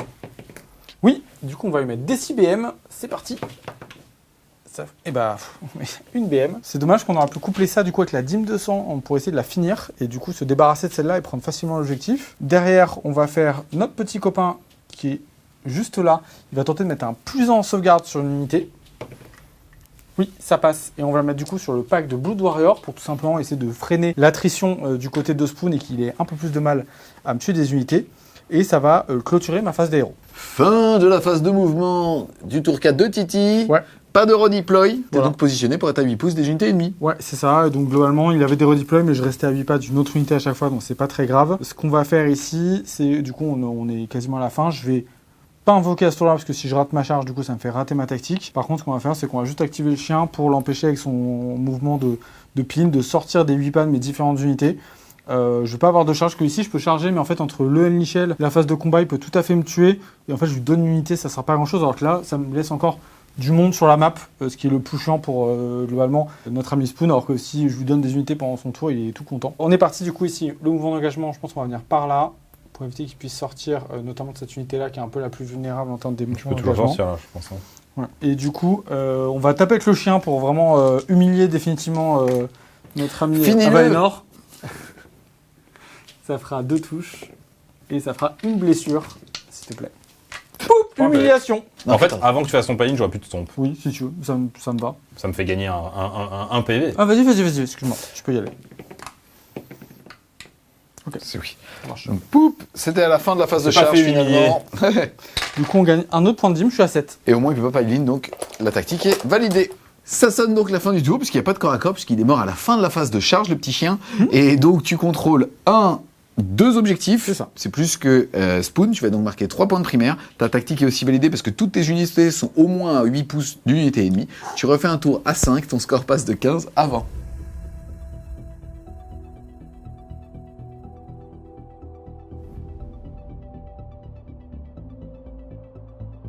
C'est parti, début du tour 4 de Spoon. Au niveau des primos, vous en avez un chacun. Toi, malheureusement, Deux chacun. vous en avez 2 chacun. Ne me contredisez jamais. Je me dis, vous jouera un. Non, plus sérieusement, toi, malheureusement, tu as raté ton test de co sur les jumeaux, donc tu n'as pas pu les soigner. Toi, de ton côté, tu as raté ton de plus pour cette game. Ton de plus pour pouvoir faire un petit PC, puisqu'on rappelle que comme ton seigneur de guerre est mort, eh ben, c'est sur un 2+. Quelle tactique tu vas faire à ce tour? Je vais faire un Surrender and Destroy avec les 2 esprits du vent et le Bellors tout seul, donc qui vont finir lui par là et Sévirate dans le coin là-bas. Et comme ça, ils pourront tout faire et puis faire la tactique. Essayer de scorer encore 5. Ok, ensuite, phase de héros, qu'est-ce que tu vas faire alors? Phase de héros, on va essayer de lancer des sorts et on va voir ce qui va se passer, hein, parce qu'avec Korn, on sait jamais. On va essayer de lancer un blizzard, hein, si on peut sortir les chiens direct, on prend.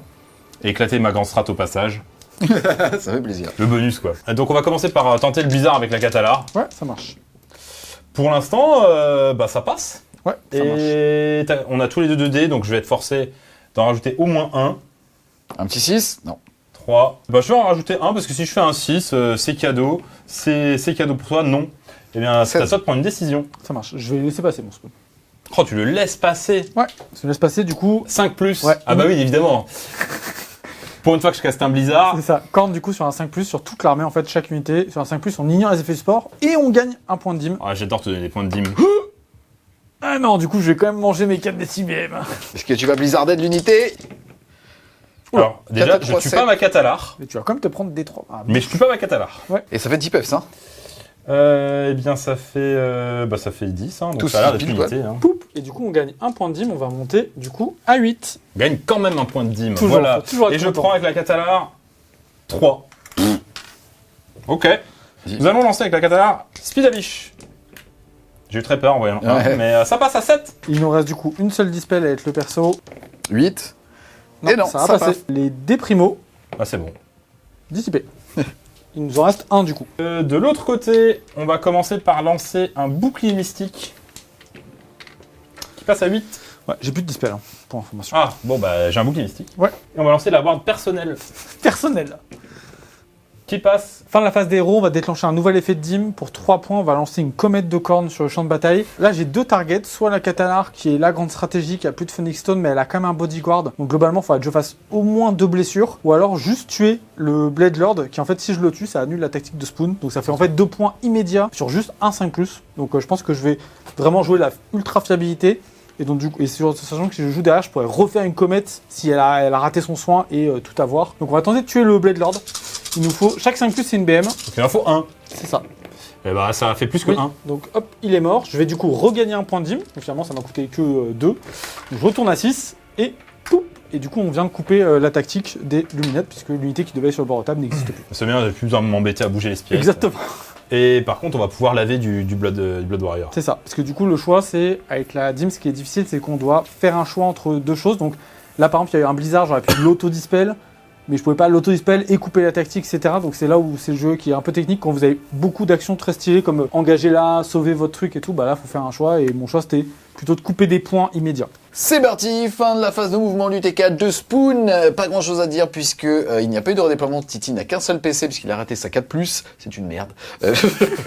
Il est pas mauvais, il est très mauvais. La bienveillance, c'est important. La bienveillance dans Wargame. Et par contre, toi, avec Sephiroth, tu as survolé ce petit pack et t'as fait J'ai fait 2 mortals dans le perso. Ouais, Qui est le là. perso sanguinaire. qui était avant justement dans la garnison. On enchaîne avec la phase de tir. Ouais, donc on va commencer. Eltarion va tirer dans Monsieur Personnage. Voilà. Pour essayer de voir s'il le finit. Sachant que c'était pas un tir, donc il a le droit de me target, même si je suis à plus de 12 Exactement. Même si tu es couru. Ouais. C'est des 6 mortels. C'est 5 mortels. Bah 5 mentales. Du coup, il meurt parce qu'il y a quelqu'un qui a 8 pas de lui, donc il a pas de ward. Poup. Poup. Et du coup, on remonte à Un point de 7 dîme. points de dîme. On est toujours très content. Nous allons tirer avec Seignerette dans les Skull Crusher ici présents. Ça marche. Tu déclares-tu quelque chose? Rien Non du tout, vas-y. Très bien. Alors, à 2+. Heureusement. Et à 3+. Aïe, aïe, aïe. Eh bien, ça aïe, fait aïe. 4 à -3, donc à 5. 4 sauvegardes à 5+. Ouais, c'est 2. Contre chance, 2 des 3. Et 2 des 3. Eh bien, ça fait 3. 3. Donc il y en a un qui, il avait 4 points de vie, il passe à 1. On va insister avec ce personnage dans les Skull Crusher. Ça marche, je fais toujours rien. On touche. Et on laisse 3. À -2. On sauve- À 4. Ouais, sauvegarde à 4. 2 qui passent, 2 et 3. 2. Et bah ça fait, lui il va mourir. Poup. Et ensuite, un autre PV ici, à qui il reste 4 points de vie. Monsieur Avalénor, il va faire de même. Ça Son marche. caillou. Son caillou, et il va prendre son all-out attaque. À 2+. À 2+. À -2. Allez, ça va 4. Tanké. Poup. Ce spec-là, il va bouger et se mettre ici, D'accord, ça marche, vas-y. comme ça. Et il va essayer de mettre du coup des mortels dans les messieurs ici. Hop, oui. Une. Bah, un PV. Et le spirit là, bah il est pas si mal ici. Hein. Hop. Ça marche. Phase de charge. On va déclarer une charge avec Avalénor. Qui va se mettre comme ceci. C'est Viret. Qui réussit sa charge. Puisqu'il fait 5, il va se mettre là. Il va lancer un dé pour chacune des unités engagées. Et sur un 3+, ça fera une mortelle et -1 à la touche. Donc dans les Blood Warrior, oui, une mortelle et -1 à la touche. Et dans les Blood River, oui, une mortelle et -1 à la touche. Et bah, poup. On va charger avec Elania et Elator. C'est suffisant. Ouais. En action de monstre, je vais roar les Blood Warriors. Oui, début de la phase de combat. Je vais activer de manière certaine Avalénor. Deuxième, je vais activer Elania et Elator. Ouais, vas-y. Et donc, je vais attaquer avec Avalénor en holo attaque. Et c'est parti. À 2+, à 3+, 2 à -1 dans les Blood Warriors, s'il te plaît. Donc save à 2 parce que j'ai passé ma prière, donc je vais passer à 3. Donc je Ça fais fait 1-6, ça deux fera dégâts pour une l'instant. blessure mortelle. Ensuite, à 2+, c'est mieux que le premier jet. Et puis à 3+, Il va faire du tam-tam sur toi là, Titi. 5 save, s'il te plaît. À -2, donc à 4. Allez, 5 save à 4+, sont importantes.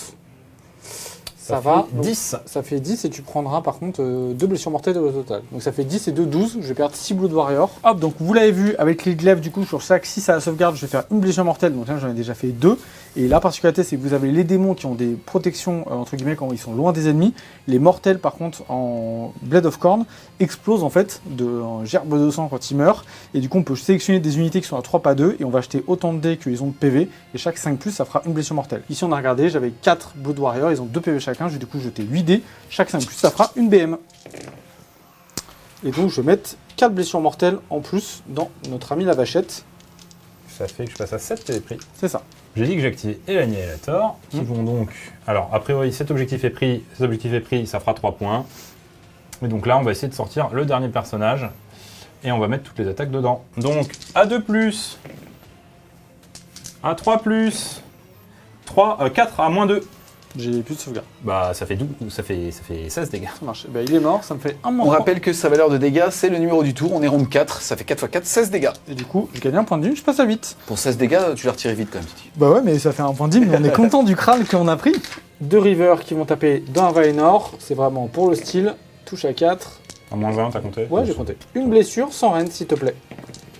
Ça tank. Rien du tout. Voilà, c'est tout. Il y avait une forme de nonchalance dans ton jet de dés quand même. Fais attention. Je vais activer Sévirette, et le but, ça va être d'essayer de finir ça, parce que je peux pas ligne de 6 dans toutes les directions. Et on va se mettre à pile 3 de lui, pour que si je tue les deux, j'en ai qu'un seul qui m'explose dessus. Ouais, ça marche. Et on est parti, j'ai D3 d'attaque, déjà, qu'on tire d'abord, ça fait 3 attaques.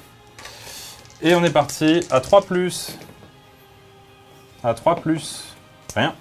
J'ai 2 attaques à 2+, à 3+, une à -2. Allez, ça va 4. Tanké. C'est bon. Ping. On est parti, les 2 Blood Warriors qui vont taper dans ces virettes. J'ai toujours un -1 à la touche, donc je vais toucher à 4. Hop. Blessé à 3. T'as 2 à -1, s'il te plaît. À 6. Dégâts 1. Ouais. À 5. 2 PV. Et Sévirette a pris 2 points de vie, il lui reste donc 8 PV. Est-ce que Elania et Elator soignent? Ils ont tapé. Bah, je dois lancer un dé. Si je fais 1, 2 ou 3, ils soignent et STP. D'accord. Ils soignent et STP. Donc ils soignent 2, 6, donc ils sont full. Ils vont STP, genre, Ça marche. pour assurer que tu n'aies pas ta grande strat. Ça marche. Enfin, en tout cas, tenter d'assurer que tu n'aies pas ta grande strat. Phase de déroute. Titi utilise son PC pour Immune Braverie, ce petit pack ici. Ça va donc être la fin du tour 4 de Spoon. Au niveau des objectifs, il a celui-là, celui central et Non. pas celui-là. Donc tu as quand même plus d'objectifs que Titi. Tu as donc marqué 3 points de primaire. Malheureusement, on a vu que grâce à la comète de corne, il t'a deny ton secondaire. Ça va donc faire un tour à 3 et passer ton score de 15 à 18 avec un score à l'issue du round 4 de 20 à 18.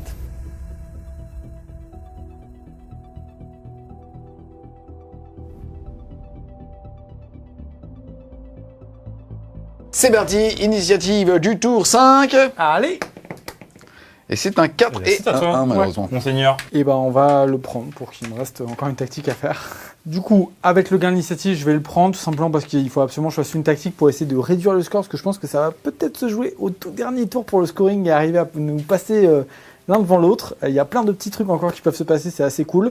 Donc je prends le tour, je vais faire intimider les envahisseurs, ou tout simplement je dois avoir plus d'unités en dehors du territoire que chez Spoon. C'est la seule clairement qui est faisable, puisque j'ai perdu tout le reste. Voilà. C'est à peu près tout. Et donc je vais garder, je pense, marquer un point de primaire, faire a priori peut-être 2 points de secondaire, ça fera un tour à 3. Et après je vais essayer de jouer avec mon invocation et les comètes et tout pour faire mes derniers entre guillemets points de secondaire ou empêcher Spoon d'en faire. C'est parti, au niveau de la phase de héros, tu viens d'expliquer ta tactique. Au niveau des actions héroïques, il y a Spoon qui a soigné la Catala à qui il reste 4 points de vie, 3 points de vie. Il reste 3 points de vie. 3 points de vie. Et toi, qu'est-ce que tu as fait? De mon côté, en face des héros, j'ai rien parce que j'avais plus de héros et normalement il me reste un seul point de co. Sympa. Et du coup, on arrive à la fin de ma phase 0, là je peux déclencher un effet de dîme. Du coup, je vais déclencher 3 points, donc j'étais à 8, je vais passer à 5 points de dîme. Et je vais tenter de mettre une comète dans la Catalar pour... Elle a plus de Phoenix Stone, il n'y a plus de Bodyguard, donc là il faut que je fasse... Si je fais 3-5+, elle meurt. Et c'est 3 points de victoire, parce que c'est la grande strat. C'est ça. Et comme je vais sûrement rater la mienne, ça fera du coup une égalité sur les grandes stratégies. C'est parti. On jette et on en fait 2. Ça fera 2 points de vie. Phase de mouvement très rapide. Ici, cette unité aura pas de peine à sortir de entre guillemets mon territoire. Donc je vais avoir eux et les crushers. On va garder cet objectif-là. Je vais marquer 1 puis 2 normalement. Et ensuite, je vais pouvoir passer le tour à Spoon pour une fin de partie. C'est parti les amis, fin du tour de Titi, puisque il a fait que désengagé et il est contre la violence, surtout en corne. Il va donc, comme il le disait, marquer 1 point ici parce qu'il a repris cet objectif. Il en marque 1 de primaire, 2 de secondaire puisqu'il a plus d'unités en dehors de sa zone de déploiement que dedans. Il va donc faire un tour à 3 et mettre son score de 20 à 23. Ouais.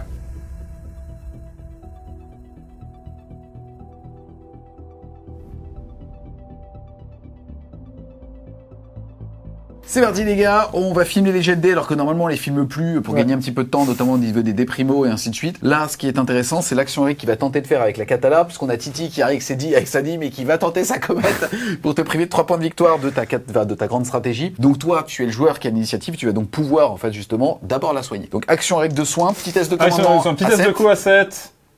Non. Allez. Je pense qu'on n'a pas besoin des sorts, hein, de toute façon. La tactique, ça sera de tuer cette unité avec Sévirette sans que Sévirette ne dépense son Ether Quartz. Ouais, ça marche. Et du coup, c'est parti. Fin de la phase, on dépense les 3 points de dîme qui me restent. Il m'en restera du coup 2. J'ai pas de sort de soin. Non. Et du coup, je remets du coup le sort de dégâts. Il faut un 5. Il faut un 5, c'est tout. Un seul. Comme tout à l'heure. C'est bon. Il y en a 2, ça suffit. Poup, elle meurt. Dans atroce souffrance. C'est ça, on regagne 2 points de dîme, ça sert à rien. Mais bon, ça nous a coûté 1 point de dîme finalement. Et puis on va juste clôturer tranquillement la partie. Là, c'est simple. Si je fais ma tactique, on finit sur une égalité. Ouais. Bah, tu me tues ça et C'est ça. pour arrêter. Voilà. Poup, poup. Pour clôturer, mais avant la conclusion quand même, puisque ça a été un petit peu vite, donc globalement, en gros, toi, tu étais à 18. Là, tu réussis un tour où tu mets 3 points de primaire, tu mets 5 points, puisque tu réussis aussi ta tactique qui était de tuer avec Séphirette, enfin de tuer avec un héros qui avait un Ether Quartz, une unité sans pour autant déposer son Ether Quartz. Ouais. Tu fais donc un tour à 5, tu passes de 18 à 23. Titi était lui aussi à 23. Il vient de te priver de ta grande strat en tuant la Catalar qui était juste ici. Maintenant, et je vais faire le tour. Toi, ta grande strat, c'était aussi de détruire ce petit personnage ici. Ça va donc être un échec et on va s'arrêter sur un 23-23.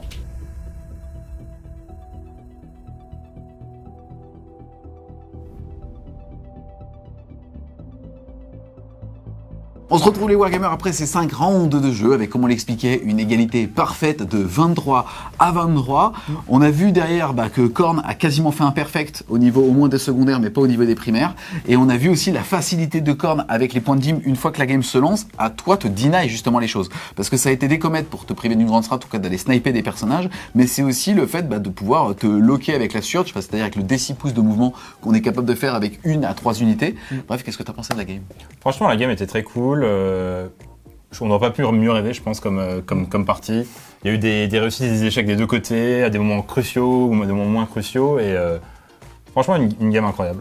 Yes, là on doit jouer quelque chose d'un petit peu différent, toujours contrôle mais sans Teclis. Est-ce que c'est une liste optimisée au niveau des luminettes? Ouais, tout à fait, c'est la liste que je joue en ce moment en tournoi.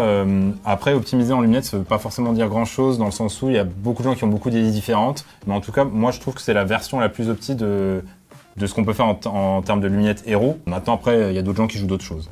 Yes. Toi alors, Khorne? Kiff total. J'ai dû beaucoup improviser parce que clairement la liste de notre ami Spoon elle est difficile à affronter. Les esprits du vent, ça faisait longtemps que j'avais pas joué contre. C'est toujours aussi pénible, même si on voit qu'il y a quand même une bonne petite variance. C'est-à-dire des fois ils ont mis vraiment de très gros trous quand ils me tiraient dessus, et d'autres fois c'était un petit peu décevant. Donc il faut arriver à lisser un peu ça. On voit que c'est impossible à contrer niveau mouvement. Les forces de camp étaient présentes, empêcher la magie, casser potentiellement une tactique, mais Spoon a dû beaucoup réfléchir pour faire ses tours sans s'en faire priver, de manière un peu plus simple le reste de la game. Mais clairement j'adore, le gameplay est magnifique. Clairement c'est une armée contrôle et en même temps qui tape.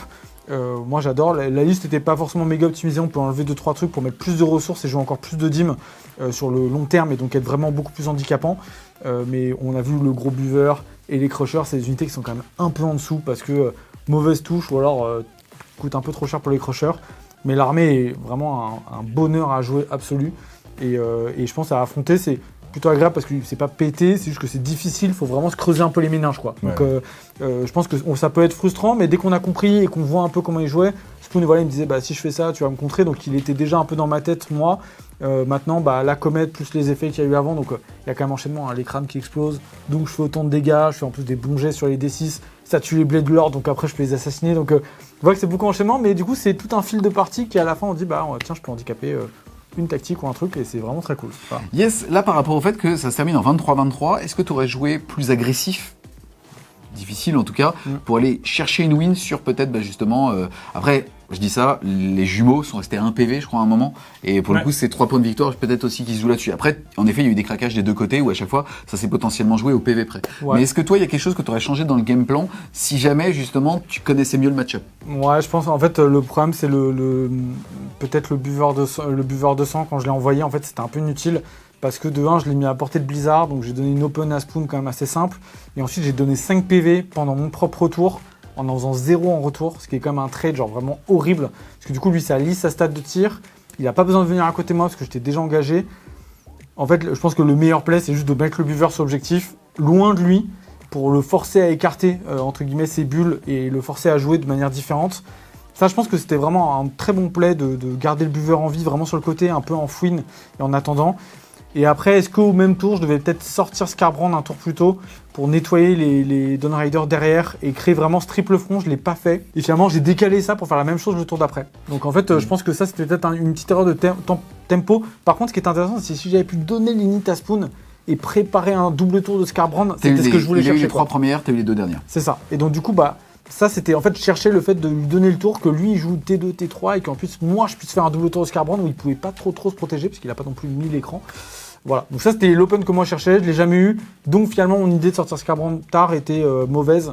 Maintenant est-ce que si je refais le Même monde, question pour toi alors. Est-ce que tu penses que tu aurais pu peut-être essayer maintenant tu as fait que des tours à 5 dès le début, puisqu'en fait au contraire tant que la machine de la DIM n'est pas mise en route, toi tu as une meilleure lisibilité en fait sur les points que tu peux mettre. Là, sachant que c'était en 23-23, qu'est-ce que tu aurais peut-être changé de faire? Bon, la grande strat, elle est difficile à assurer dans Khorne. Je pense que c'était une bonne idée de faire péter les crânes au tout où je les ai fait péter. Après, je perds tout mon bodyguard là-dessus, ce qui est un peu ennuyeux parce que du coup, la Catalar est vulnérable. Le Blizzard, au moment où je le lance, on pourrait débattre du fait que est-ce que c'est utile à ce moment-là, mais sortir les chiens à ce moment-là, c'est vraiment important pour la partie. Donc, je vois pas énormément de changements possibles. Après, il y a peut-être des petites erreurs de micro à droite à gauche, des trucs... typiquement, j'aurais pu faire un redeploy tour 4 lorsque tu fais la tactique d'avoir tout à 8 pouces. Ouais. J'aurais pu redeploy Elania et Lator du Slaughter Priest. Et sur un 4 ou 5, je pense que je sortais et je t'enlevais 2 points. Ça, c'est une erreur de ma part. Et ça s'est joué comment? Tu lui as fait des propositions en termes de séquencement ou non? Là, c'était plutôt non, que mais j'ai zappé et okay. C'est arrivé. Mais sinon, il n'y a pas eu grand-chose. Je pense que j'ai aussi fait l'erreur du choix de terrain. J'aurais dû choisir l'autre côté parce que je me suis enfermé avec la disposition des décors. Je me suis enfermé chez moi et avec les crânes. Le château était plus facile alors qu'en fait c'est lui qui s'en est servi pour en fait, déjà je voulais qu'il y ait des décors dans sa zone de déploiement parce que c'était assez contraignant de positionner et moi dans ma zone c'était plus facile. Mais je pense que a posteriori, j'aurais dû aller de l'autre côté en fait. Eh bien écoutez, en tout cas, un grand merci à tous les deux les gars, justement d'être venus nous présenter cette petite game. Ça fait plaisir de voir un 23-23 entre justement Khorne et Luminette pour cette fin de 3e édition. Ouais. Je précise aussi que Spoon a une chaîne Twitch qui s'appelle Nicolas Tasson, le lien sera en description, sur lequel tu fais pas de jeu, tu fais que du méta compétitif, c'est bien ça? Que de l'analyse, ouais. Et quand est-ce que tu streams? Ce soir, non. Merci. Quand est-ce que je stream? Ça dépend des semaines, ça peut être le mardi, le mercredi, le jeudi. Où est-ce que tu communiques alors pour leur donner Je vais communiquer sur le Discord de la OSFF, j'ai un channel dédié, et sur Twitter. D'accord, écoute, on mettra les 3 liens en description. Encore une fois, un grand merci à tous les deux d'être venus, les amis. On espère clairement que vous avez aimé cette vidéo. C'est le cas, n'hésitez pas à mettre un gros pouce bleu dessus, à la commenter, à la partager. Si vous voulez supporter French War Games Studio, parce qu'il faut lui nourrir ce petit gars, n'hésitez pas à aller faire un tour sur le Tipeee. Je n'ose pas encore te toucher. Donc n'hésitez pas à aller faire un tour sur le Tipeee, le lien sera en description. Et nous, on vous dit à plus les Wargamers.